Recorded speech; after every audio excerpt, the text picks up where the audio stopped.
సంవత్సరాల తరబడి ఎన్ని మందులు వాడినా మీ మోకాల నొప్పులు తగ్గట్లేదా? ప్రాణ పెయిన్ క్లినిక్ లో అత్యాధునిక చికిత్స. దేశం నుంచి నెలధనాన్ని ఏరవేసేందుకు ప్రధానమంత్రి నరేంద్ర మోదీ పెద్ద నోట్లను రద్దు చేసిన విషయం మనకు తెలిసిందే.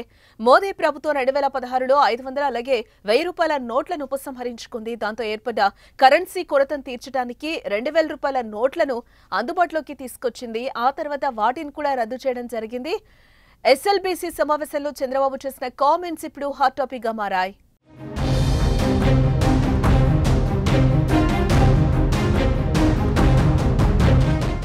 అమరావతిలోని సచివాలయంలో విద్యుత్ శాఖపై శ్వేతపత్రం విడుదల సందర్భంగా 2 నోట్లను రద్దు చేయాలన్నారు సీఎం.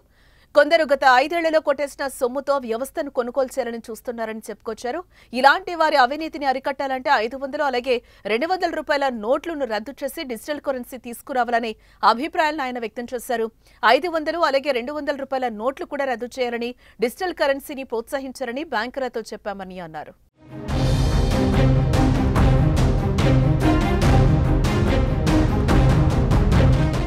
నోట్ల రద్దుపై చంద్రబాబు చేసిన కామెంట్స్ దేశవ్యాప్తంగా ఇప్పుడు చర్చనీయాంశమైంది. ఎన్డీఏ ప్రభుత్వంలో భాగస్వామ్యంగా ఉన్న టీడీపీ అధినేత చంద్రబాబు కామెంట్స్ ను అంత తేలిగ్గా తీసుకోలేమని రాజకీయ విశ్లేషకులు కూడా అంటున్నారు. 500 అలాగే 200 రూపాయల నోట్ల రద్దు కావాలన్న చంద్రబాబు కామెంట్స్ గురించి కేంద్రం ఆలోచించి నిర్ణయం తీసుకునే అవకాశం ఉందనే వాదన కూడా బలపడుతోంది. మరి చూద్దాం ఏం జరగబోతుందో.